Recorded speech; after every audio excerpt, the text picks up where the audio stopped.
오늘 우리 주시는 하나님의 말씀입니다. 갈라디아서 1장 11절에서 17절입니다. 형제들아, 내가 너희에게 알게 하노니 내가 전한 복음은 사람의 뜻을 따라 된 것이 아니니라. 이는 내가 사람에게서 받은 것도 아니요 배운 것도 아니요 오직 예수 그리스도의 계시로 말미암은 것이라. 내가 이전에 유대교에 있을 때에 행한 일을 너희가 들었거니와 하나님의 교회를 심히 박해하여 멸하고 내가 내 동족 중 여러 영갑자보다 유대고를 죄송합니다.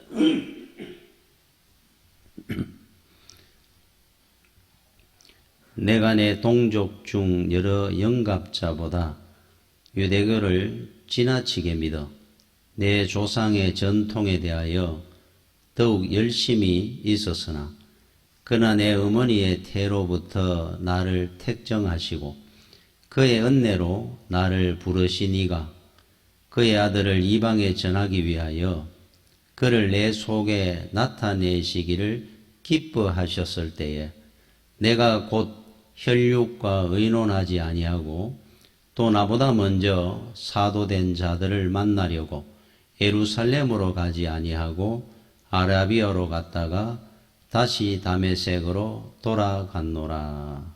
아멘. 오늘 사도 바울이 자신이 사도가 된 그 내력 상황에 대해서 말씀을 하고 있습니다. 사도성을 의심을 받았죠. 여러분, 사도라고 하는 것은 예수님을 직접 만나고 배우고 그렇게 된 사람을 사도라 그럽니다. 그러니까 베드로라든지 그 제자들은 사도죠. 주님을 직접 만나고 함께 생활하고 배우고 가르침을 받았으니까. 바울은 주님이 살아계실 때 주님을 못 만나봤습니다. 여러분이 잘 아는 것처럼 다메섹에 예수 믿는 사람 핍박하러 가던 길에 환상 중에 주님을 만났습니다. 근데 본인은 사도라 하는 이유는 사람을 통해서 내가 배워서 예수를 알게 된 것이 아니기 때문에 주님에게 직접 주님을 만나서 가르침을 받고 인정을 받고 사도로 세움을 받았다 해서 나는 사도다 그랬어요. 사도의 제자가 됐다면은 속사도라 그러죠. 베드로로부터 들어서 예수님을 알게 돼 가지고 사도가 됐다 그러면 속사도, 사도의 제자, 속사도의 제자를 교부라 그럽니다. 어거스틴 같은. 근데 본인은 사도라는 겁니다. 나는 사람을 통해 배운 것이 아니고 알은 것이 아니라 예수님을 직접 나는 만났고 주님으로부터 나는 세움을 받았기 때문에 나는 사도다. 이 문제가 굉장히 많았습니다. 사도 바울에 대해서 비판을 많이 한 사람들이 있었어요. 그 내력에 대해서 이제 써놓게 됐는데 굉장히 신학적인 의미를 갖고 있는 내용이 들어있습니다. 15절 같은 경우에 어머니 태로부터, 그러니까 나는 태어나기 전에 하나님이 미리 나를 택하셨다. 예정되어 있었다. 그러죠. 그리고 난 뒤에 하나님 은혜로 나를 사도로 하나님이 세우셨다. 그런 말씀을 하고 있습니다. 자기 존재의 의미를 이야기를 해요. 그 러셀이라고 하는 철학자가 우리가 뭐 잘 아는 내용입니다. 인간은 대부분 자기가 왜 세상에 사는지를 모르고 산다는 거예요. 근데 모든 사람은 세상에 열심히 삽니다. 자기 일을 열심히 하고 있다 생각하고 열심히 살고 있다 생각을 하잖아요. 근데 실제로는 모른다는 거죠. 결국 죽음이 임박해서야 내가 왜 존재하는지를 알게 되고 죽게 된다. 자, 우리나라 말로 하면 철들자 죽는다 하는 말. 죽는 날까지 철 안 든다 하는 말입니다. 흔히 우리는 세상 살면서 내가 죽음에 임박했을 때 내가 세상을 이렇게 살았으면 안 됐는데 하나님이 원하시는 삶이 있었을 건데 그거를 깨닫게 된다는 거예요.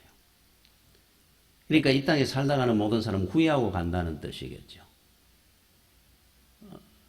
그러니까 나는 살아온 과정이 잘못됐었구나 하는 걸 깨닫고 죽는다.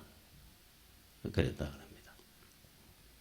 맞는 말 같습니다. 우리 출애굽의 지도자였던 모세는 여러분이 잘 아는 것처럼 나이 80에 광야에서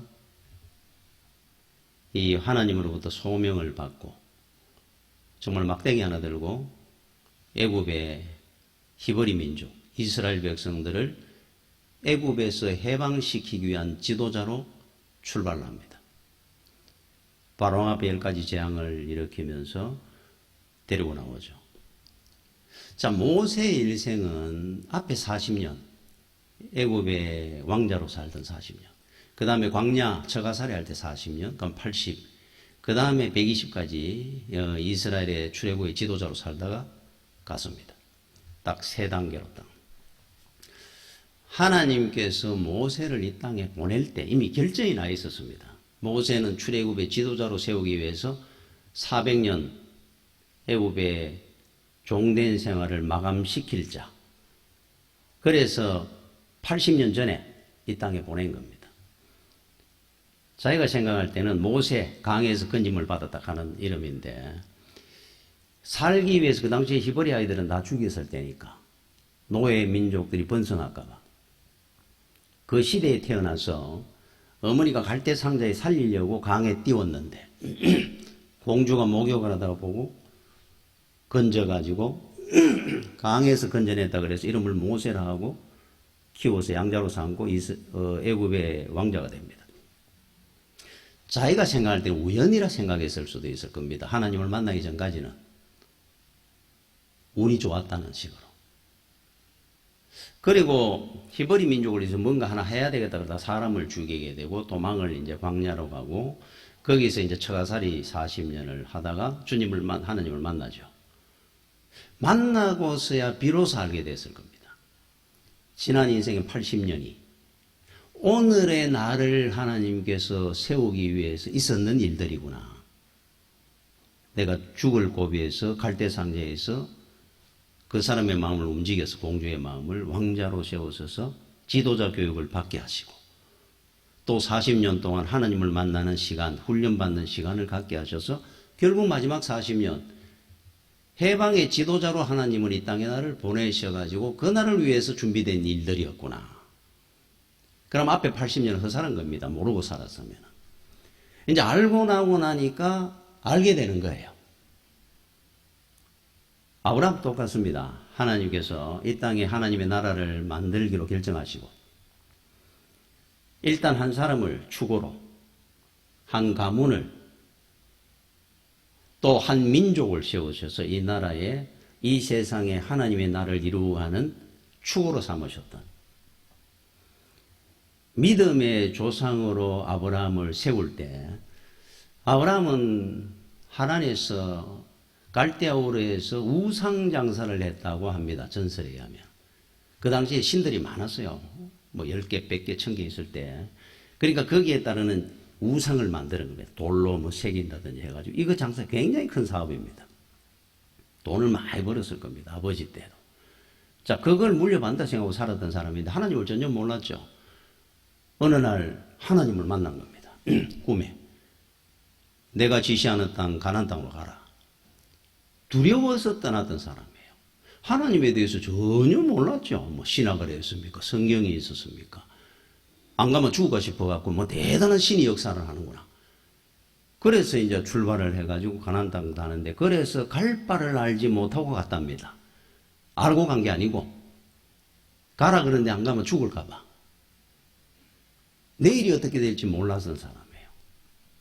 그러니까 갔다가 가뭄이 오니까 피해서 도망갔다가 아비멜렉 앞에 아내를 루이 동생이라 그래다가 뺏길 뻔도 하고 얼마나 치사한 일이 많았습니까? 자, 100세에 이삭을 낳으면서 하나님을 깊이 알게 되었어요. 야, 하나님은 전지전능하신 하나님이고 창조주 하나님이시구나. 그때부터 그 인생이 바뀌는 겁니다. 지금까지 살아온 모든 역사를 보는 눈이 달라졌고 자기 존재의 의미가 달라졌을 겁니다. 하나님이 나를 시점으로 하나님의 나라를 이 땅에 이루기로 결정하셨구나. 그럼 어떻게 살 것 같아요? 이제 다를 겁니다. 사는 게. 존재의 의미를 모르고 사는 건 다 헛사는 겁니다. 오늘 주시고자 하는 말씀의 교훈이에요.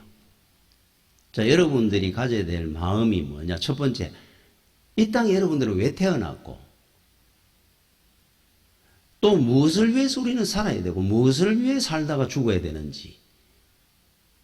하나님이 사도 바울을 선택하고 아브라함을 선택하고 모세를 선택한 것처럼 우리 한 사람 한 사람 이 땅에 그냥 내보낸 사람은 한 명도 없습니다.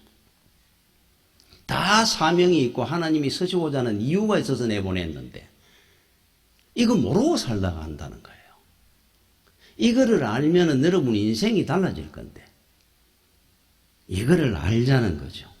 자, 여러분 인생은 세 단계로 나뉜다 그럽니다. 첫째, 무지의 단계. 모르고 사는 겁니다. 첫째. 예를 들어 가지고 부모님의 그 사랑을 우리가 모르고 살 때 많습니다. 얼마나 큰 사랑을 받았는데 어릴 때 기억도 못하니까. 그때 받은 사랑이 얼마나 큽니까? 나중에 어머니 돌아가시고 나면 부모님 돌아가시고 나면은 생각날 때가 너무 많지요. 그때 진작 좀 알았더라면은. 그 소망교회 곽선희 목사님이 이북 사람이에요. 평안도. 이분이 그 늦게 집안이 뭐 대단한 뭐 부잣집에 아들 없는 집에 아들로 태어났죠. 그 어머니가 뭐 10년을 기도해가 난 아들이다 그러면서 늘 그걸 주입을 시켰다 그래요. 할아버지가 그때 살아계셨을 때인데 얼마나 사랑했지. 과거에 우리 교회 장로님 한 분이 늦둥이로 아들 늦둥이로 태어나가지고 할아버지가 얼마나 귀했으면 온 동네 골목에 돌 하나 없도록 다 주워가 버렸다 그래요. 손주가 가다가 걸려 넘어질까 봐. 그만큼 손주를 사랑했는. 근데 어릴 때 본인은 몰랐을 겁니다. 이 곽선희 목사님 또 할아버지가 살아계실 때 어릴 때니까 몰랐어요. 근데 17인가 18 고등학교 때인데 교회를 갔는데 교회 뒤에 큰 우리 교회처럼 시계가 걸려있는데 벽시계 고장이 난 겁니다. 그래서 목사님 그 앞으로 지나가다가 마침 이제 곽선희 목사님을 보고 그 교회 목사님이 불러가지고 이거 시계점에 가 수리 좀 해가 오라고 좀 맡기라는 거예요. 그래서 그러고 이제 벽시계 들고 시계점을 가는 길에 뒷면을 이래 보게 됐는데 뒤에 글씨가 쓰여져 있는데 곽선희 생일 기념이라고 쓰여 있더라는 거예요. 자기가 그 교회 시계 늘 17년 동안 늘 보고 다녀도 전혀 몰랐는데 수리하러 마침 자기가 가게 돼가지고 가다가 읽어보니까 곽선희 생일 기념. 내 이름이 여기 적혀 있었네? 그래 이제 갖다 주고 집에 와서 이야기를 하니까 어머니가 네가 돌 때 할아버지가 너무 기회가 그때 시계가 귀할 때인데 제일 좋은 벽시계 하나를 구해가지고 교회에 헌납을 했면서 뒤에다가 손주 이름을 생일 기념해가지고 헌납을 했는 시계라 그러더라 그래요. 그때 처음 하는 겁니다. 가슴이 칭하더라 그래요. 야, 할아버지가 나를 이렇게 사랑하셨구나. 무지의 단계입니다. 이게 하나님의 은혜와 사랑을 우리가 모르고 삽니다. 아직도 무지했어. 어린애라서. 그죠? 그 다음에 복종의 단계가 옵니다. 알고 나면서부터 이제 복종하는 거예요. 배우는 겁니다. 그러면서. 가랑비에 옷 젖는다고. 하나하나 배워나가는 단계가 있어요. 자, 우리가 어릴 때 부모가 다 결정합니다. 우리 인생의 문제든 뭘 할 때마다. 그러면서 그걸 쉽게 가정교육이라 그러기도 하는데, 우리는 몰랐죠. 밥을 어떻게 먹어야 되고, 물을 마실 때 소리 내지 말아든지, 문은 어떻게 닫아야 되고, 빨리 걸레를 빨아올 때는 꽉꽉 짜야 된다는 빗자루질을 할 때 먼지 안 나게 해라. 집에 들어올 때는 양말을 벗고 발을 씻고 들어오느라. 그 당시에는 왜 그런 걸 자꾸 하라고 잔소리처럼 귀찮아 생각했는데 말을 할 때는 이렇게 하고 어른들을 할 때는 가슴 쪽에 눈을 두고 말을 해야 된다. 세월이 가면서 가만히 생각을 해보니까 그런 배움이나 말씀을 통해 내가 인간이 됐었구나. 말 한마디, 밥 먹는 거 하나를 배웠었구나. 그때는 복종하면서 무조건 이제 배워나가는 겁니다. 순응하는 거죠. 자, 세 번째, 선택의 단계 봅니다. 어른이 되고 나면 뭔가 결정을 자기가 하고, 자기가 선택하고, 책임을 자기가 지는 겁니다. 요 세 단계가 우리 인생의 단계라 그래요. 무지의 단계, 복종의 단계, 선택의 단계. 스스로. 이게 영적으로 똑같습니다. 영적 성장도 똑같이 합니다. 본문에 예를 들어가 사도 바울이 지금 말씀이 나오는데 이 사도 바울이 원래 어떤 사람이었느냐면 유대교에 굉장히 열심히 했던 사람이거든요. 유대교는 그리스도를 인정하지 않습니다.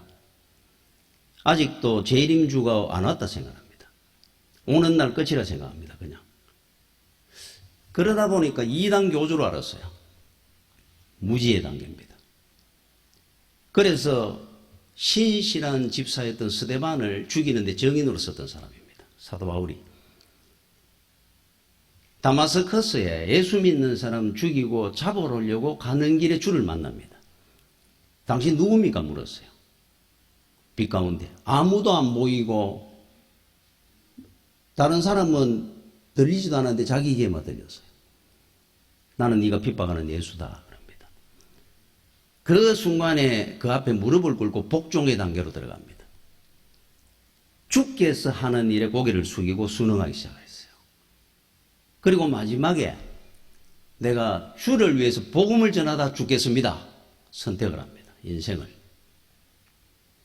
이 과정을 그대로 걸어가는 겁니다. 이 과정을 걸어온 사람이 바울입니다. 그런데 이 과정 전에 벌써 나는 태어나기 전에 주께 이미 택함 받은 사람이었었구나. 그것까지도 이제 알게 되는 과정이에요. 그런데 이 본문을 통해 바울을 통해 우리가 배우는 것 중에 하나가 은혜 받는 중에 하나가 은총적 계기하는 신학 단어가 하나 있습니다.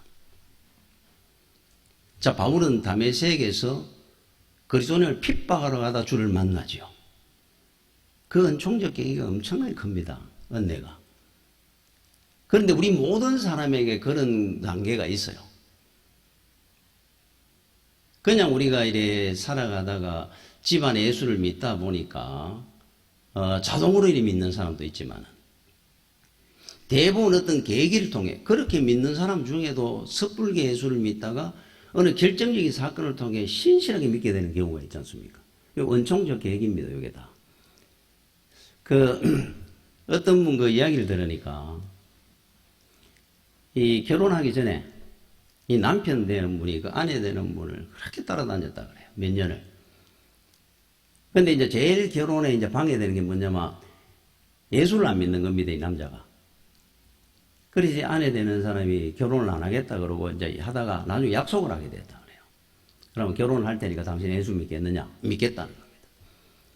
그래 실제로 이제 약혼을 하고 한 1년 정도를 열심히 교회를 다녔어요. 이제 결혼을 했습니다. 한 5, 6개월 다니더만 교회를 안 다니기 시작합니다. 이 핑계, 저 핑계 대기 시작하고 10년을 안 다니고 20년을 안 다니고 25년을 안 다니고 아무리 이야기를 해도 안 돼요. 아무리 권면하고 매달리도 안 되는데 어느 계기를 통해 믿게 돼 은총적 계기 가는 겁니다. 이게. 근데 이분이 25년 만에 어떻게 교회를 나오게 됐느냐 하니까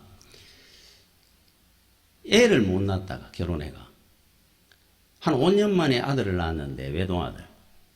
이 아들이 군대를 가게 됐어요. 아들이 군대 간다 그러니까 얼마나 걱정이 됐으면은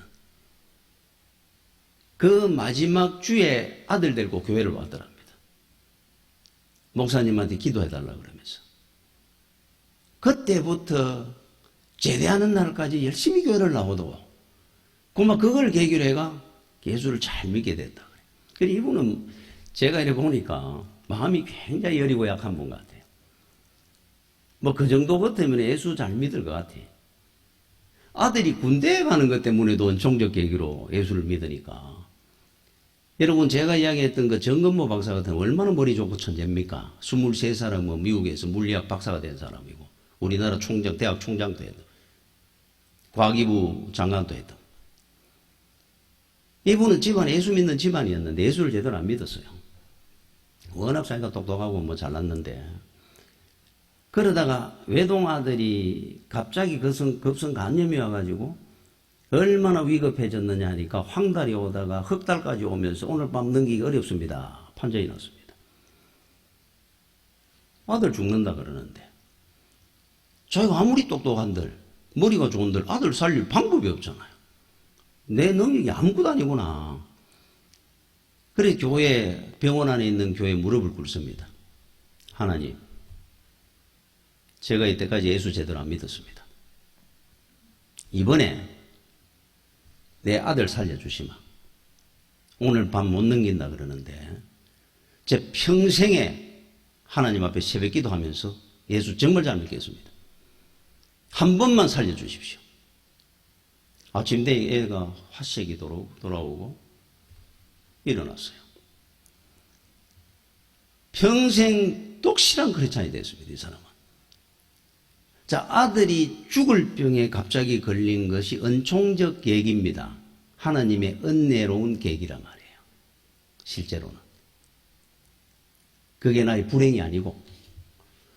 자, 이걸 통해 가지고 사도 바울을 통해 하나님이 불러내는 장면들입니다. 그래서 여러분들도 살다가 혹시 실패하는 일, 질병으로 어려움이 있는 일, 그걸 원망하지 말고 그걸 통해 하나님을 더 깊이 만난다고 한다면 그건 은총적 계기를 만난 거예요. 은혜입니다. 은혜. 두 번째, 하나님께서 하나님의 종을 쓰시는 방법, 스타일을 지금 보여주는 겁니다. 사도 바울을 통해서. 조금 전에도 이야기했지만 디모데전서 1장 12절에 14절까지 이렇게 말씀을 합니다.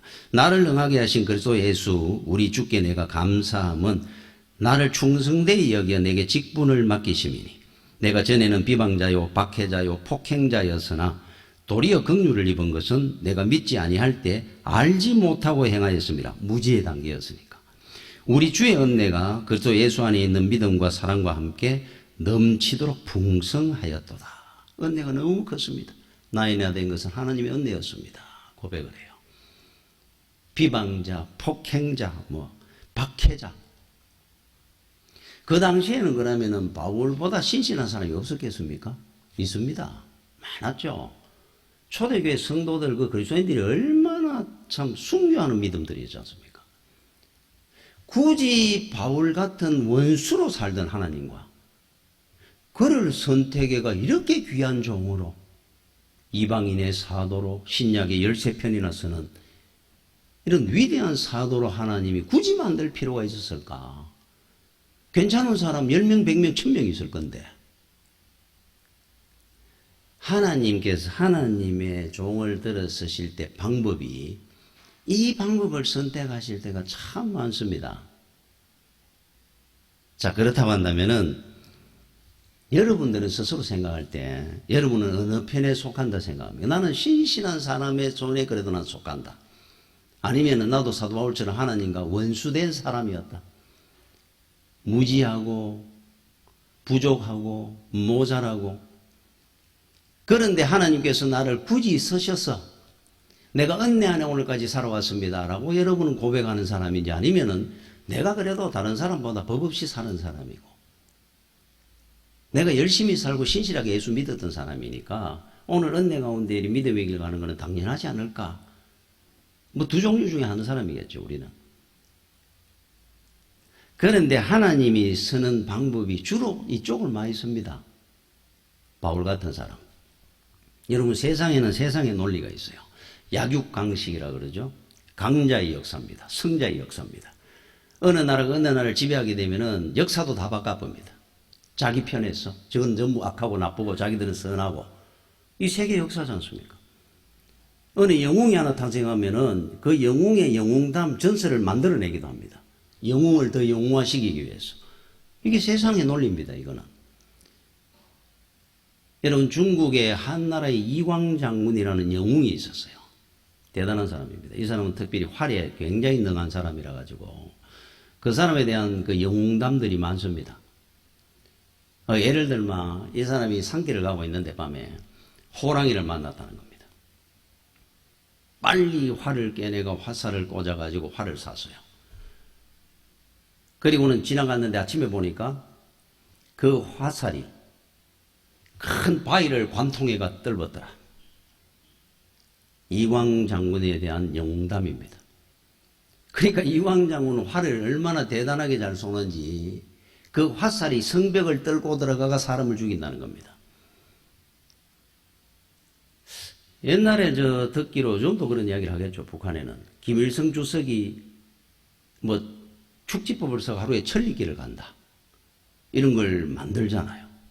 이게 세상 논리거든요, 이게. 자, 하나님 나라는 그런데 정반대입니다. 약자의 논리입니다. 성도를 양이라 그러고 양은 힘 하나도 없습니다.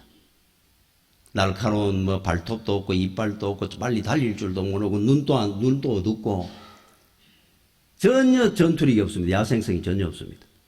그런데 세상은 일이라 표현했어요. 늑대. 이게 사람이 안 되지 않습니까? 그런데 우리는 승리자라 그럽니다. 늘. 이유는 단 하나입니다.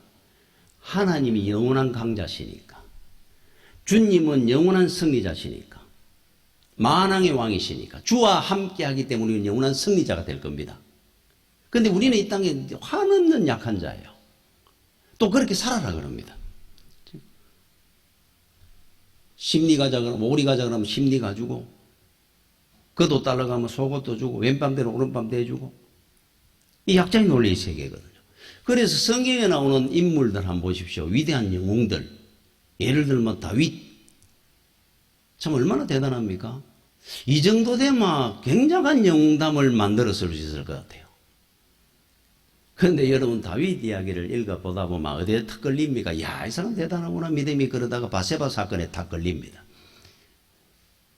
영웅담은 못 만들어 주더라도 그런 것 정도는 좀 숨길 필요도 하나님이 내 마음에 합한 자라 할 정도로 하나님이 그렇게 귀하게 쓰고 다윗의 천년 왕국을 만들어 가신 하나님이 굳이 그 사건까지 낱낱이 파헤쳐가지고 끄집어낼 필요가 있었을까?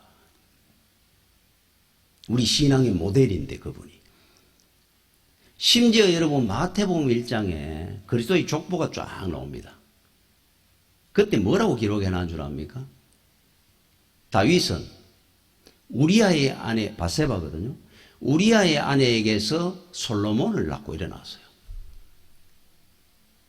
왕비지 않습니까? 왜 했던 나중에. 다윗은 바세바에게서 솔로몬을 낳고 이래 기록해도 될 만할 것 같은데 굳이 우리아의 아내에게서 낳았답니다. 다윗의 아들을.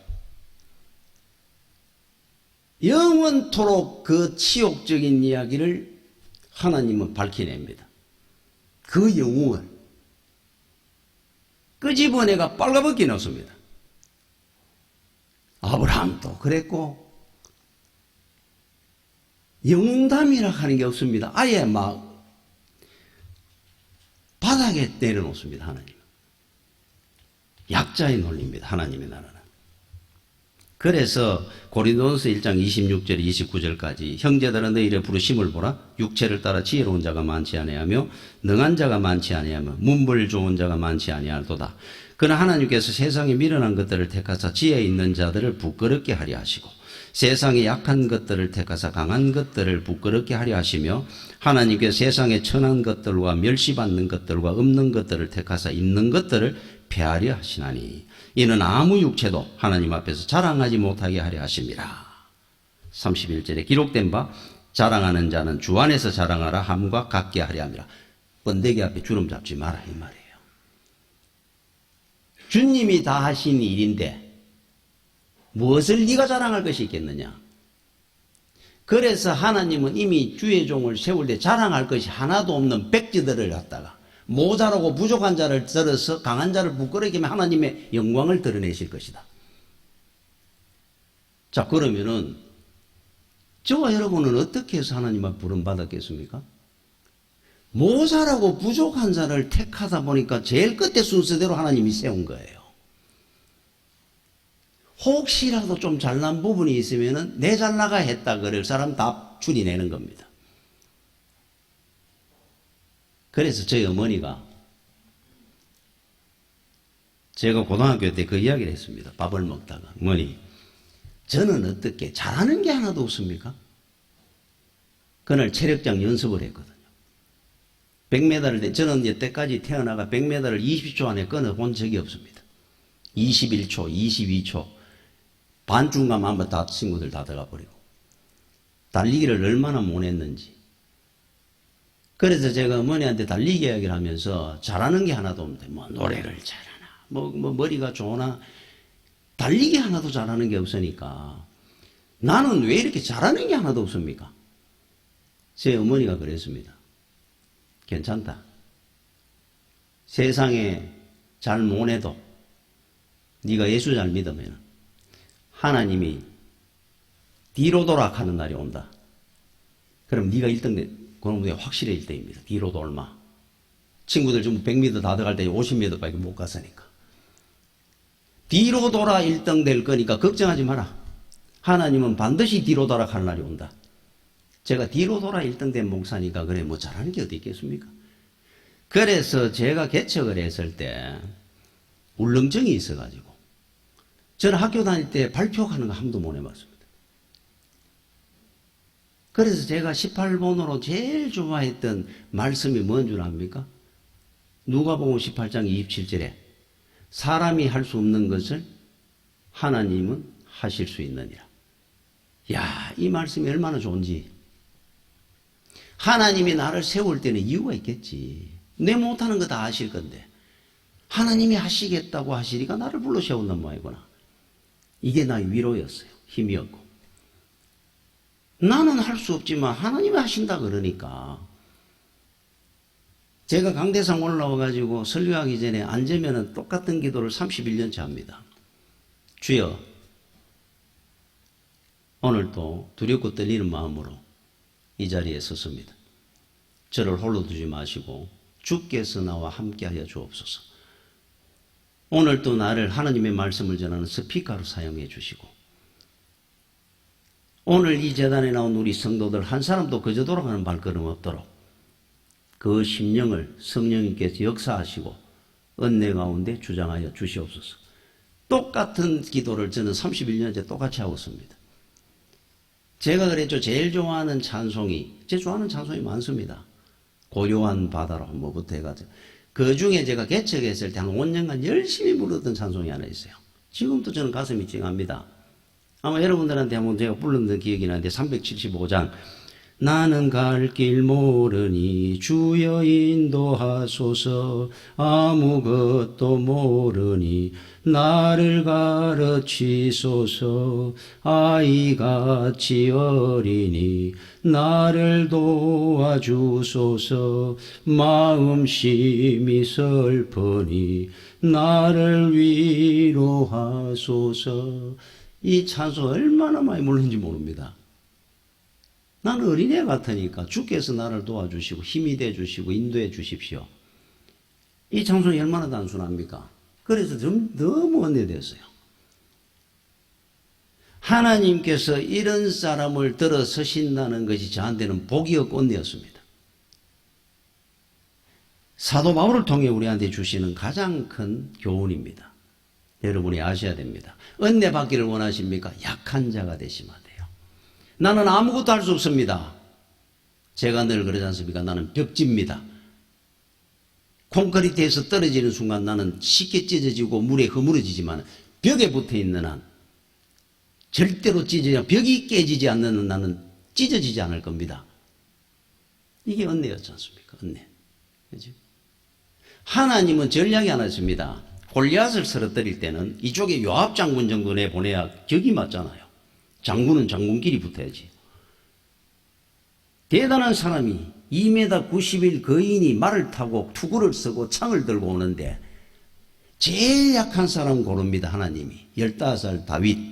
투구도 없습니다. 칼도 없습니다. 돌멩이 하나 뱅뱅 돌리고 들어가서 이기라 그럽니다. 이겼습니다. 그래서 우리는 약자지만 승리하는 거예요. 제일 약한 자를 고릅니다.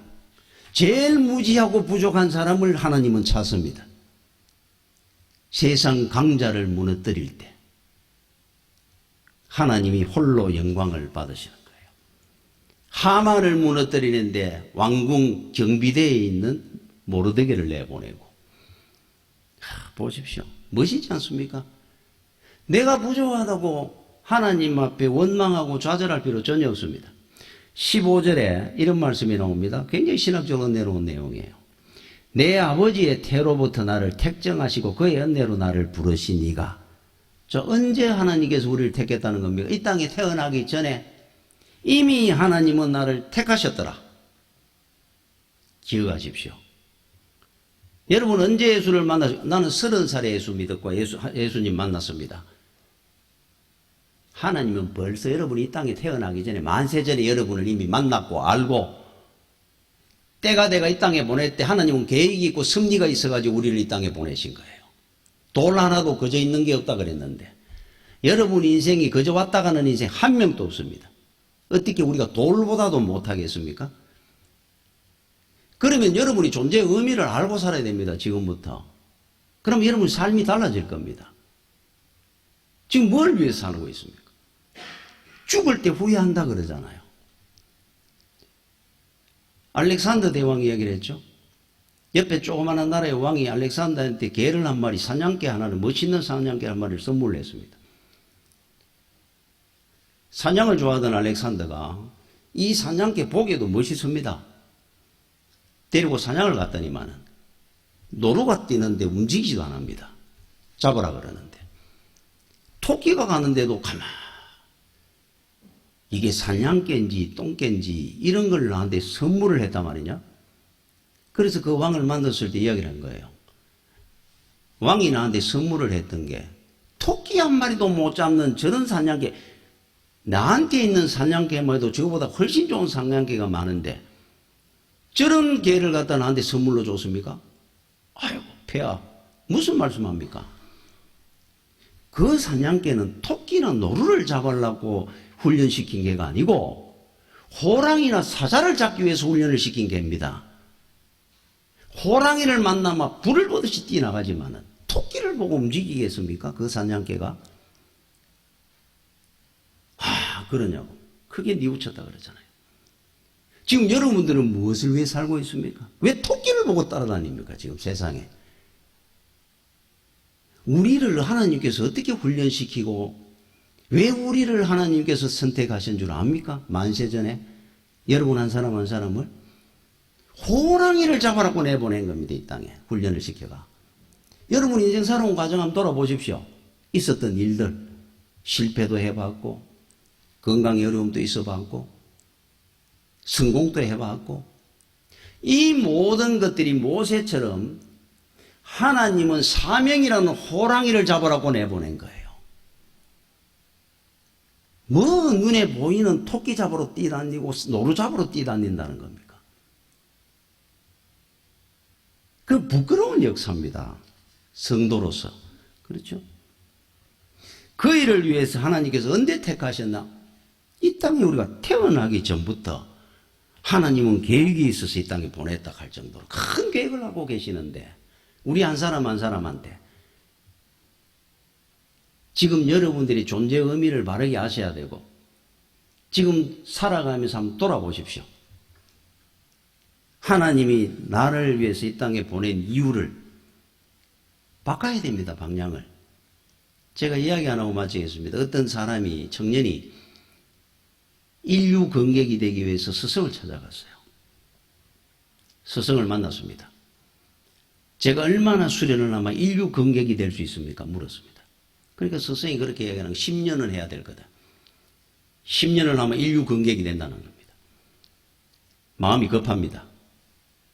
그러면 갑절로 노력하면은 갑절로 내가 열심히 더 하면은 몇 년 걸릴 것 같습니까? 20년 걸리겠지. 예? 그러면 잠도 안 자고 밥도 안 먹고 죽기 살기로 하면 얼마나 걸리면 평생 인류 건객은 안 될 걸세. 아니 무슨 말씀합니까?